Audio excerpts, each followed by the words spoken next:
rebonjour. Ça me fait penser à ce verset de l'évangile de Jean où des hommes viennent voir les apôtres et disent « Nous voudrions voir Jésus ». Alors on va prier que le Seigneur justement ouvre nos yeux pour qu'on puisse le voir. Seigneur, oui, bénis ta parole s'il te plaît. Nous voulons te voir mieux. Nous voulons que tu sois au centre de nos préoccupations, de nos cœurs, de nos pensées. Tu as été au centre de nos cantiques, de nos partages ce matin. Et nous voulons encore nous approcher de toi. Je prie, Seigneur, que tu me diriges dans la prédication de ta parole et que tu bénisses nos sœurs qui enseignent aussi, nos enfants. Bénis-nous tous, Seigneur, nous désirons être enrichis par toi et mieux te connaître, mieux te servir, mieux t'aimer. Au nom du Seigneur Jésus-Christ. Amen. Alors, vous pouvez ouvrir votre Bible dans 1 Timothée, chapitre 5. Vous pouvez ouvrir, mais on ne va pas y lire dans 1 Timothée 5. Simplement, le texte que nous avons lu la dernière fois, c'est-à-dire les 16 premiers versets, vont servir de support en quelque sorte à un ajout à la prédication d'il y a 15 jours. Il y a 15 jours, donc j'ai prêché sur ce texte, 1 Timothée 5, versets 1 à 16, en mettant l'accent très fortement sur ce que notre texte dit, les relations notamment entre frères et sœurs dans l'Église. Et on avait vu notamment ces deux premiers versets où il était question de ne pas réprimander rudement le vieillard, mais de l'exhorter comme un père, d'exhorter les jeunes gens comme des frères, les femmes âgées comme des mères, et celles qui sont jeunes comme des sœurs en toute pureté. Donc des relations familiales dans l'Église qui devraient être marquées par l'amour, un lien fort. On avait vu aussi dans la suite du texte qu'il est question aussi de nos rapports avec notre famille biologique et de ce qu'on doit à notre famille biologique, en particulier à nos parents. Mais aujourd'hui, c'est surtout de l'Église dont je voudrais parler, sur ce sujet que je voudrais revenir, pour compléter un petit peu ce qui a été dit il y a 15 jours.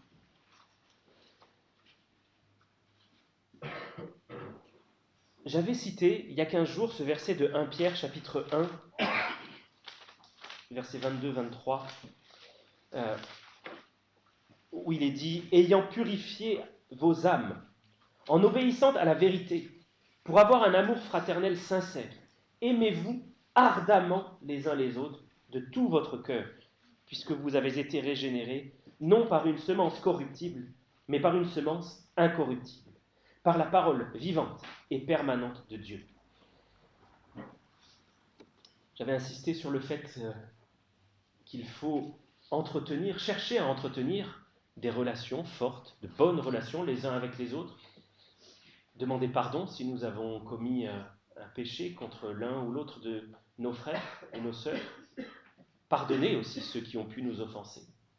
Et je commence avec une question. Où en êtes-vous par rapport à ça? Cette prédication d'il y a 15 jours a-t-elle été mise en pratique? Avez-vous fait un pas dans cette direction-là? S'il y a quelqu'un avec qui vous êtes brouillé, êtes-vous allé demander pardon ou chercher la réconciliation? Mais si je veux aborder ce matin ce sujet, et surtout du point de vue de l'Église, c'est parce que il y a 15 jours, on a parlé presque exclusivement de nos relations les uns avec les autres. Des relations horizontales, si on peut dire. Et on n'a pas parlé de notre relation verticale avec le Seigneur. Pour que nos relations horizontales les uns avec les autres se passent bien, il faut avant tout, et de manière absolument primordiale, que notre relation verticale avec le Seigneur soit bonne, que le courant passe bien, si vous me passez cette expression. Regardez s'il vous plaît avec moi dans 1 Jean chapitre 1, verset 3. 1 Jean chapitre 1, verset 3.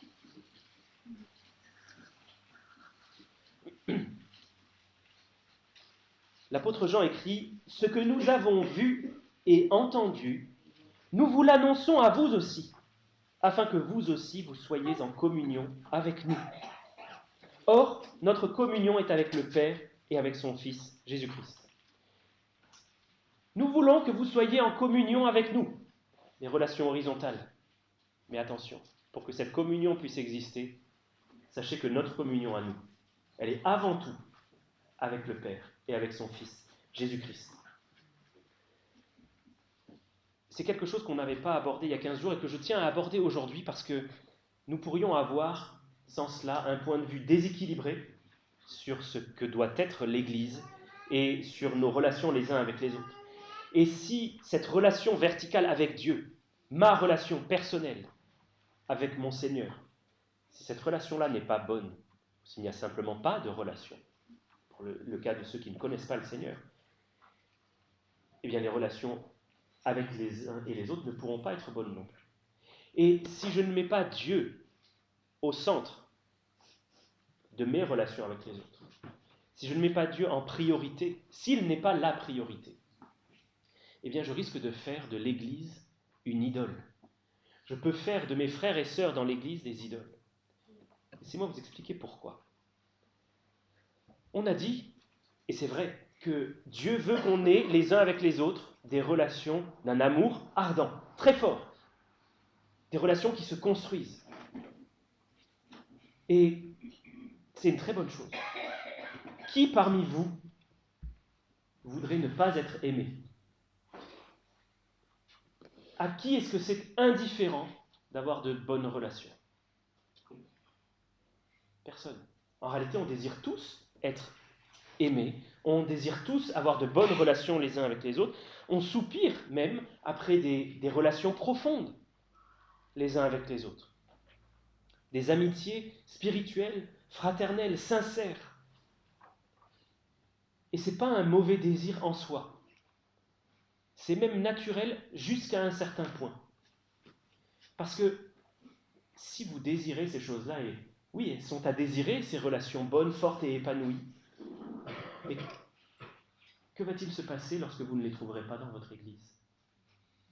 Que va-t-il se passer le jour où, avec un frère, avec une sœur, ça ne se passera pas bien? Qu'est-ce qui va se passer si, dans l'Église dans laquelle vous serez peut-être appelé à aller plus tard, peut-être ici même aujourd'hui, les relations ne sont pas aussi fortes et chaleureuses qu'elles devraient l'être? Et même si ces relations se dégradent, l'être déçu, c'est normal. Triste, c'est normal aussi. Mais est-ce que je vais en conclure qu'il me faut quitter cette Église? Est-ce que je vais conclure, pour utiliser notre expression, que Dieu ne me suffit pas? Parce que c'est ça le fond de la question. Est-ce que Dieu est suffisant pour moi? Est-ce qu'il est ma motivation? Qui est ma motivation pour venir ici le dimanche matin? Je suis persuadé que nous sommes, pour la plupart d'entre nous, très heureux de nous retrouver, de pouvoir discuter de ce que nous avons vécu, et puis simplement de pouvoir échanger des salutations, et puis quelques mots sur ce qu'a été notre semaine, sur ce qu'on traverse en ce moment. C'est un privilège, c'est quelque chose de bon. Mais le héros de l'histoire, est-ce que c'est le Seigneur? Dans mon cœur, est-ce que je viens véritablement pour lui, pour l'adorer? Est-ce que Jésus est suffisant pour me rendre satisfait? Alors, pour nuancer un tout petit peu, je ne parle pas ici d'églises qui seraient anormales ou toxiques, ou dans lesquelles il y aurait de fausses doctrines, des choses relativement graves qui se passent, mais disons dans une église normale, avec son bon fonctionnement et puis ses dysfonctionnements.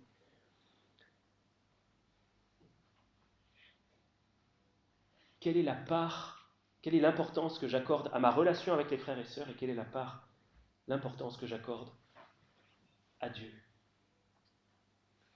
Quand l'Église ne me satisfait pas, quand l'Église me frustre, parce que vous êtes frustrant, désolé de vous le dire, vous êtes terriblement frustrant, et moi aussi.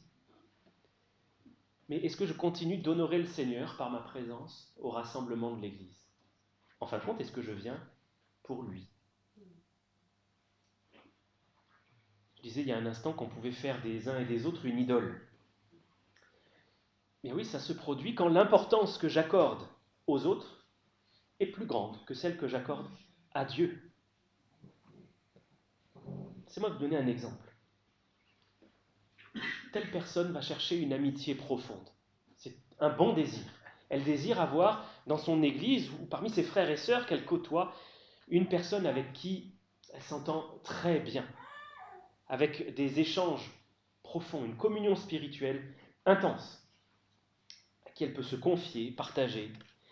C'est vraiment super, c'est un bon désir, sauf que cette amitié ne vient jamais. En tout cas, il y a des relations, mais elles ne sont jamais aussi fortes que la personne que je prends en exemple le désire. Et la déception pour cette personne est si grande qu'elle va écumer les églises, passer d'assemblée en assemblée, en assemblée, à la recherche de ce que le Seigneur ne lui donne pas. C'est possible ça que le Seigneur nous refuse ces relations si fortes? Oui, c'est tout à fait possible qu'il nous les refuse si nous risquons d'en faire une idole. Si en réalité nous commençons à nous construire autour de cette personne, plutôt qu'autour du Seigneur lui-même. Si nous avons tendance à accorder à cette personne l'estime, l'honneur et avoir des attentes vis-à-vis de cette personne que nous devrions avoir vis-à-vis de Dieu seul.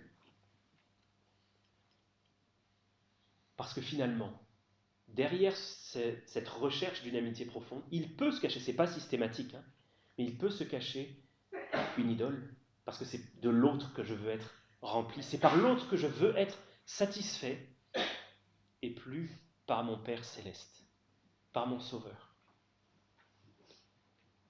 Et cette relation qu'on cherche, je ne sais pas si ça vous est déjà arrivé de soupirer après une amitié profonde parmi vos frères et sœurs, avec une relation spirituelle intense, peut-être même avec votre conjoint. Mais en réalité, celui qu'on cherche dans cette histoire, c'est l'ami suprême, c'est Jésus. Celui après qui notre cœur soupire véritablement. Ce n'est pas mon frère ou ma sœur, c'est le Seigneur Jésus. C'est lui seul que Dieu a désigné pour être celui qui nous remplit, qui nous satisfait complètement, totalement. C'est lui qui est cet ami qui est tendre, toujours à l'écoute, toujours disponible. Celui qui est toujours respectueux. Alors, j'ai dit, ce n'est pas systématiquement une idole qui se cache derrière ce désir. Pas toujours. Parfois, c'est simplement un sentiment de solitude. On aimerait avoir un vis-à-vis et on aime le Seigneur. Et le Seigneur ne nous accorde pas cette amitié si profonde après laquelle on soupire, ni ces relations fraternelles intenses qu'on aimerait bien avoir. L'Église, en réalité, ne comble pas ce vide. Et je ne crois pas que le Seigneur ait créé l'Église pour qu'elle comble ce vide. Celui qui comble nos cœurs, c'est lui. C'est lui qui remplit tout en tous. C'est dans Éphésiens 1, 23. Il est la tête du corps de l'Église, celui qui remplit tout en tous. Si vous avez un sentiment de vide dans votre existence, pas forcément dans vos relations les uns avec les autres, mais de manière générale un sentiment de vide, seul qui puisse combler ce vide, c'est celui qui est infini. C'est Jésus-Christ. Regardez s'il vous plaît dans Éphésiens chapitre 3, versets 17 et 18. Éphésiens 3, versets 17 et 18.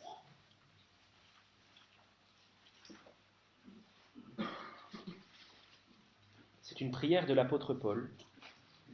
Il dit en sorte que Christ habite dans vos cœurs par la foi, étant enraciné et fondé dans l'amour, que vous puissiez comprendre avec tous les saints quelle est la largeur, la longueur, la profondeur, la hauteur, et connaître l'amour de Christ qui surpasse toute connaissance, en sorte que vous soyez remplis jusqu'à toute la plénitude de Dieu. J'ajoute le verset 20. À celui qui peut faire, par la puissance qui agit en nous, infiniment au-delà de tout ce que nous demandons ou pensons. À lui soit la gloire dans l'Église et en Jésus-Christ, dans toutes les générations, au siècle des siècles. Amen. Être rempli par Christ jusqu'à toute la plénitude de Dieu, voilà l'objectif qui nous est proposé. Cette épître aux Éphésiens, elle a été écrite sur un sujet particulier, un grand thème, c'est l'Église. Et finalement, qu'est-ce que nous devrions chercher dans l'Église?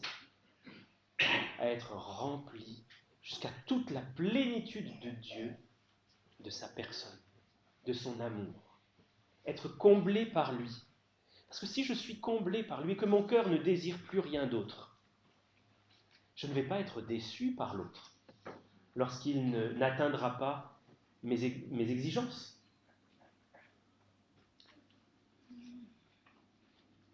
Regardez s'il vous plaît dans Jérémie chapitre 2 et verset 13. Jérémie 2, verset 13. Le Seigneur dénonce un péché qu'a commis son peuple. Et lorsque nous avons des attentes démesurées vis-à-vis de nos frères et sœurs, nous commettons exactement le même péché. Dieu dit, mon peuple a commis un double péché. Ils m'ont abandonné, moi qui suis une source d'eau vive, pour se creuser des citernes crevassées qui ne retiennent pas l'eau. Il y a l'abandon du Seigneur. On abandonne le Seigneur comme le seul qui puisse nous remplir et nous satisfaire. Et on va chercher dans l'autre une satisfaction alors que l'autre est une citerne crevassée. Citerne qui a des fuites. Elle ne peut pas me combler, me remplir. C'est pas possible. Et ce que je dis là, j'en fais une application à l'Église, mais nous pouvons en faire une application avec absolument toutes nos relations, que ce soit dans l'Église ou hors de l'Église, dans notre couple, dans notre foyer, dans notre travail. Lorsque ce que nous attendons des autres n'arrive pas, que l'autre devient frustrant, peut-être que j'ai placé en lui une espérance démesurée.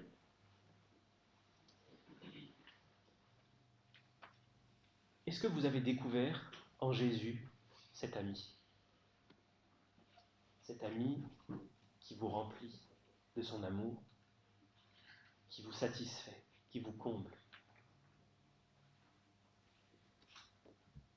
J'ai pas mal de passages encore à partager avec vous dans Proverbes chapitre 18 et verset 24. Proverbe 18, verset 24. Quelque chose qui peut nous faire réfléchir.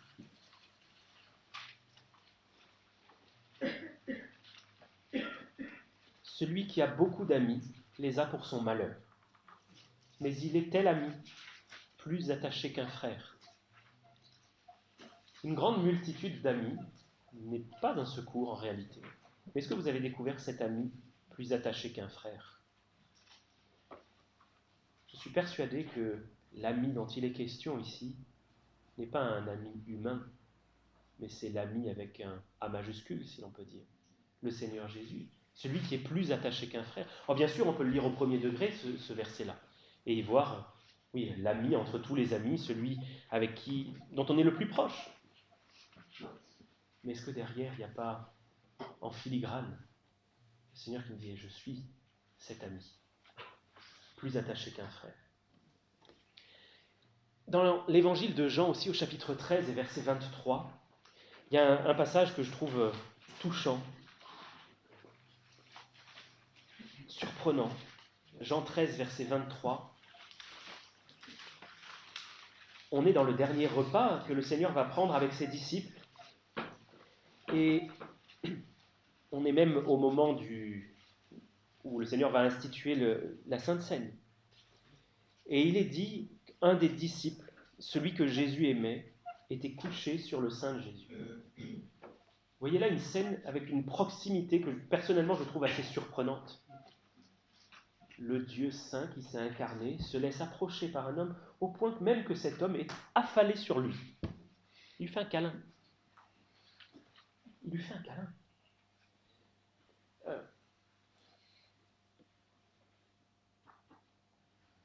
On peut avoir cette relation tendre avec le Seigneur. Vous allez me dire, oui, c'est pas physique. C'est vrai, ce n'est pas physique. Mais est-ce que le physique l'emporte systématiquement sur le spirituel? Ce n'est pas du tout ce que la Bible nous présente. Notre cœur peut être comblé, totalement comblé, en paix, en repos, même si nous n'avons pas l'aspect matériel qui suffit. Et je pensais aussi au psaume 116, verset 2, où il est dit que j'aime l'Éternel car il entend ma voix, il a penché son oreille vers moi. Vous voyez, on a Jean qui est penché sur le sein du Seigneur, mais il y a aussi le Seigneur qui penche son oreille vers nous. Il désire nous entendre, il désire nous écouter. C'est un ami qui est vraiment à l'écoute. Vous avez, je pense, que c'est assez universel, déjà eu cette expérience de commencer une discussion avec quelqu'un et d'avoir l'impression de vraiment l'ennuyer. Personne regarde sa montre, regarde ailleurs, n'est pas disponible pour écouter. Ça nous arrive à tous, d'être soit dans un cas, soit dans l'autre. Hein. On peut être celui qui fait sa barbe d'écouter et qui n'a pas une oreille attentive. Mais lui, le Seigneur, a une oreille attentive. Il penche son oreille vers nous et on peut se pencher vers lui. Et c'est pour ça que dans l'Église, une relation vivante, une relation de qualité, elle va passer avant tout par cette relation verticale avec le Seigneur. Une relation qui est personnelle, qui est intime. Alors où est-ce que vous en êtes sur ce plan-là? J'insiste sur le fait que nous devrions rechercher à être comblés par le Seigneur. Pas simplement à vivoter spirituellement, mais vraiment une relation comblée par Jésus. Parce que si je ne vais pas dans cette direction-là, je vais presque automatiquement chercher dans l'autre ce que le Seigneur seul peut m'apporter. Et c'est comme ça que je vais faire de l'autre une idole. On a tous été déçus par les autres, parce qu'on attendait un signe d'attention, d'amitié, on attendait un appel qui n'est jamais arrivé, qui avait pourtant été promis, mais la personne ne nous a pas appelés. On attendait des salutations un petit peu plus chaleureuses, et puis elles ne sont pas arrivées. Un accueil meilleur, puis l'accueil n'a pas été meilleur. On a fait des efforts aussi pour aller vers l'autre, des efforts qui n'ont a priori porté aucun fruit. Et tout ça, ce sont des déceptions communes. On les vit tous les uns les autres à divers degrés, à différents moments, mais ça peut être terriblement décevant, terriblement frustrant. Et c'est compréhensible. Mais quand les hommes font défaut, le Seigneur, lui, ne fait jamais défaut. Jamais. Dans Proverbe, chapitre 17 et verset 17, il y a un autre verset qui nous parle de l'ami. Proverbe 17, verset 17. L'ami aime en tout temps, et dans le malheur, il se montre un frère. Là encore, nous avons la définition de ce qu'est un véritable ami. Il y a des personnes que nous appelons amis, sur les réseaux sociaux par exemple, et qui se révèlent ne pas en être du tout. Mais dans nos relations plus vivantes, plus véritables, il y a peut-être des personnes que nous appelons amis, et qui, au jour du malheur, se révèlent ne pas être des amis. Peut-être même qu'avec des amis comme ça, on n'aurait pas besoin d'ennemis. Mais l'ami suprême aime en tout temps. Et dans nos malheurs, quand les hommes vont faire défaut, vont partir, vont être insuffisants, parce que nous sommes insuffisants, l'ami fidèle, lui, sera toujours là. Parfois, c'est vrai, il se fait désirer. Il faut le chercher. Il faut le chercher. Comment le chercher? Comment le trouver, cet ami fidèle? Bien dans la prière, dans la lecture de la parole, et aussi dans les rassemblements de l'Église. Et ne pas en conclure parce que nous avons été déçus par l'Église. que l'Église, c'est pas fait pour nous. J'ai essayé, mais non, décidément, non. J'ai essayé, et pas qu'une fois en plus. Je suis allé dans cette église-là, ça s'est mal passé. Je suis allé dans telle autre, ça s'est mal passé. Je suis allé encore dans une autre, et ça s'est encore mal passé. Ça manque d'amour, l'Église. Et le Seigneur nous dit de le chercher, lui. Il y a 2 versets que je voudrais partager avec vous dans le livre des psaumes. Psaume 27, versets 8 à 10. Psaume 27, versets 8 à 10.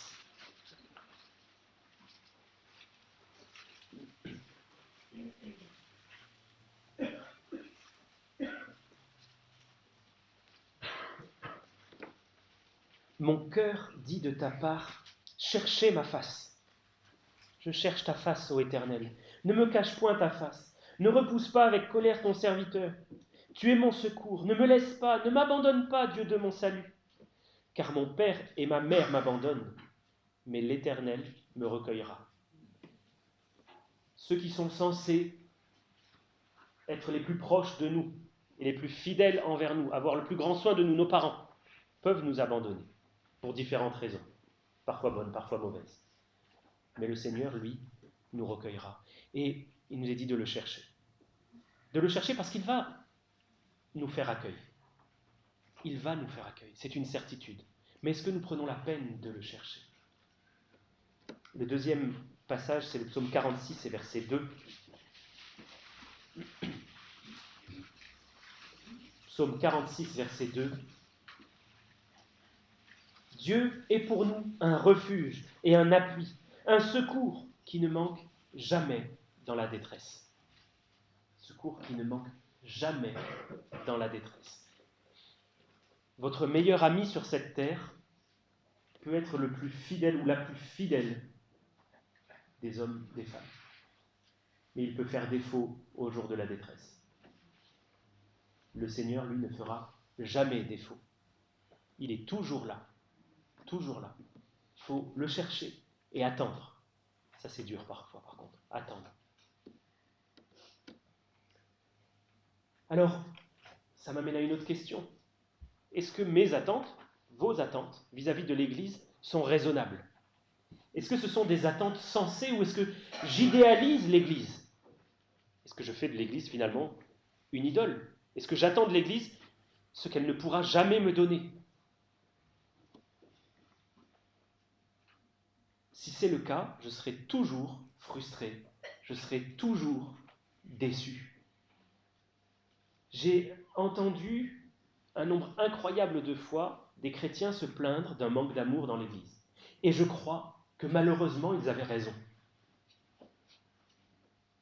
Il y a un manque d'amour dans l'Église, ici, dans notre assemblée. Et si vous allez dans l'église de la ville voisine, vous trouverez un manque d'amour. À côté aussi. Nous ne pouvons pas attendre de l'Église qu'elle soit parfaite, parce que l'Église est en chemin. Vous-même, vous êtes en chemin. Je suis en chemin.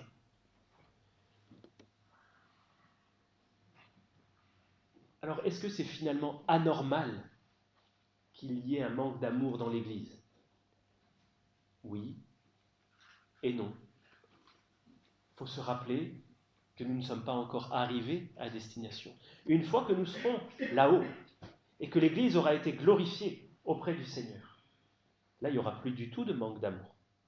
Mais tant que nous sommes ici aux prises avec le péché, il est inévitable que nous fassions de telles expériences décevantes et frustrantes. Ce qui est important, c'est que l'Église, si elle n'est pas arrivée à destination, qu'elle soit dans la bonne direction. Est-ce qu'il y a un manque d'amour? Certainement, c'est malheureux. Est-ce que l'accueil fait défaut? C'est certainement le cas aussi. Et est-ce que c'est volontaire? Probablement pas. Est-ce que les frères et sœurs travaillent dans ce domaine-là, cherchent à s'améliorer?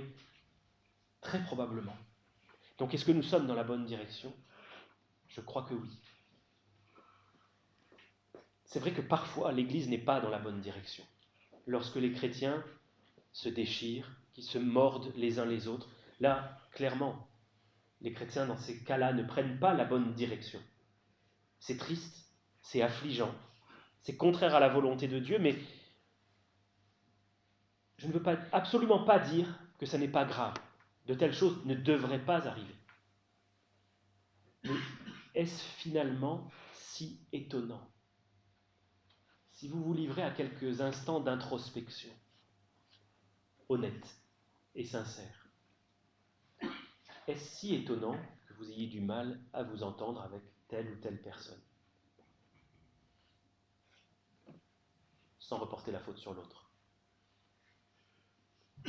Rappelez-vous d'où vous avez été tirés. Rappelons-nous d'où nous venons. Qui nous sommes? Nous sommes des pécheurs, qui le Seigneur a fait la grâce de venir les chercher pour les mettre sur un bon chemin.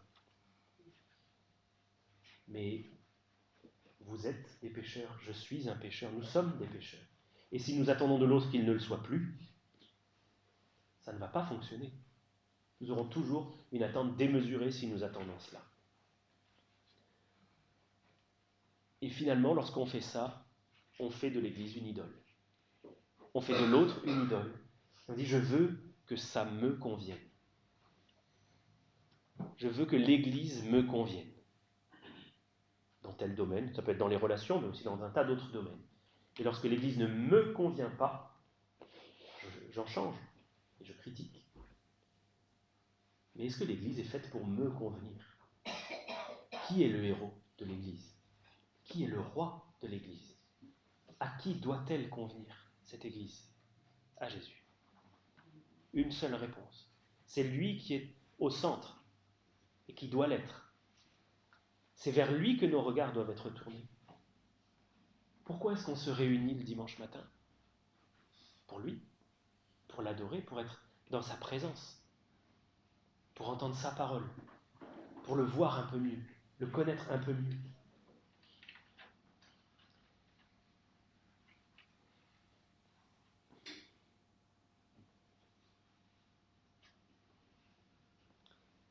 Je voudrais donner un exemple tiré de l'Ancien Testament dans Esdras, chapitre 3. Esdras, chapitre 3, versets 1 à 6.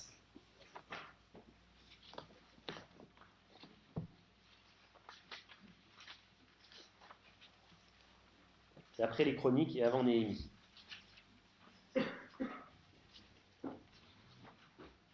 Esdras 3, 1 à 6. Vous ne verrez peut-être pas tout de suite le rapport. Mais le peuple vient de revenir de l'exil babylonien. Et il est écrit que le 7e mois arriva, et les enfants d'Israël étaient dans leur ville. Alors le peuple s'assembla comme un seul homme à Jérusalem. Josué, fils de Jotsadak, avec ses frères les sacrificateurs, et Zorobabel, fils de Shealtiel, avec ses frères, se levèrent et bâtirent l'autel du Dieu d'Israël, pour y offrir des holocaustes, selon ce qui est écrit dans la loi de Moïse, homme de Dieu. Ils rétablirent l'autel sur ses fondements, quoiqu'ils aient à craindre les peuples du pays, et ils y offrirent des holocaustes à l'Éternel, les holocaustes du matin et du soir. Ils célébrèrent la fête des tabernacles, comme il est écrit, et ils offrirent jour par jour des holocaustes, selon le nombre ordonné pour chaque jour. Après cela, ils offrirent l'holocauste perpétuel, les holocaustes des nouvelles lunes et de toutes les solennités consacrées à l'Éternel, et ceux de quiconque faisait des offrandes volontaires à l'Éternel. Dès le premier jour du 7e mois, ils commencèrent à offrir à l'Éternel des holocaustes. Cependant, les fondements du temple de l'Éternel n'étaient pas encore posés. On donna de l'argent aux tailleurs de pierre, aux charpentiers, des vivres, des boissons, de l'huile aux Sidoniens et aux Tyriens pour qu'ils amènent par la mer jusqu'à Japhos des bois de cèdre du Liban, suivant l'autorisation qu'on avait eue de Cyrus, roi de Perse. Bon, j'ai lu un petit peu plus que ce que j'avais dit. Mais qu'est-ce qui est rétabli en premier? L'autel sur lequel est offert le sacrifice. Autour de quoi le peuple est-il réuni comme un seul homme et d'aussi loin qu'il vienne? Autour de l'autel des sacrifices. C'est autour de cette victime expiatoire que nous sommes appelés à être réunis. Remarquez, il n'y avait même pas encore de bâtiment, c'était à ciel ouvert. Peu importe le bâtiment, finalement, et la structure dans laquelle nous nous rassemblons, structure physique, mais est-ce que l'autel est au centre? La relation avec le Seigneur. est au centre. Et je termine avec un tout petit bout de verset, d'Éphésiens 4, verset 16. Je vais lire tout le verset. Éphésiens 4, 16. C'est de lui, et grâce à tous les liens de son assistance, que tout le corps, bien coordonné et formant un solide assemblage, tire son accroissement selon la force qui convient à chacune de ses parties et s'édifie lui-même dans l'amour. Il y a beaucoup de choses à faire, notées dans ce verset. S'édifier dans l'amour, avoir de l'accroissement, de la force, former un solide assemblage, être bien coordonné. Ça, c'est ce que nous devons faire, oui, mais de lui. C'est de lui que ces choses viennent. Dans la communion avec le Seigneur Jésus-Christ seulement.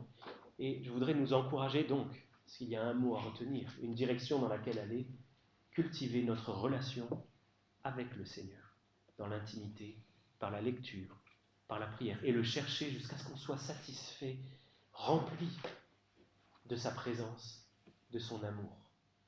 On va prier ensemble.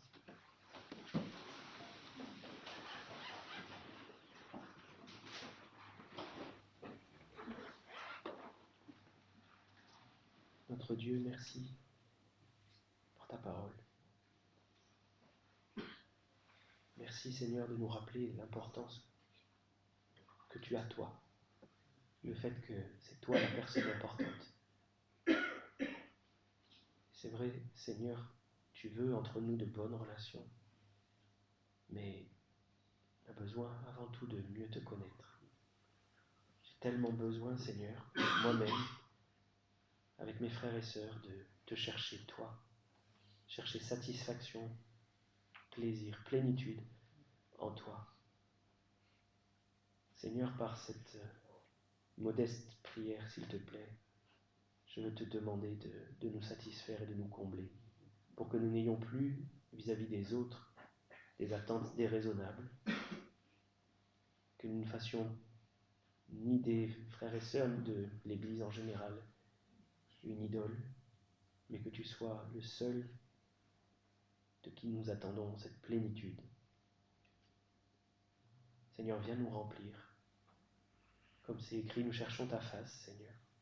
Accorde-nous la sagesse, la persévérance pour le faire. Seigneur, on te le demande, en attendant que tu interviennes en ce sens dans nos vies. Au nom du Seigneur Jésus-Christ. Amen.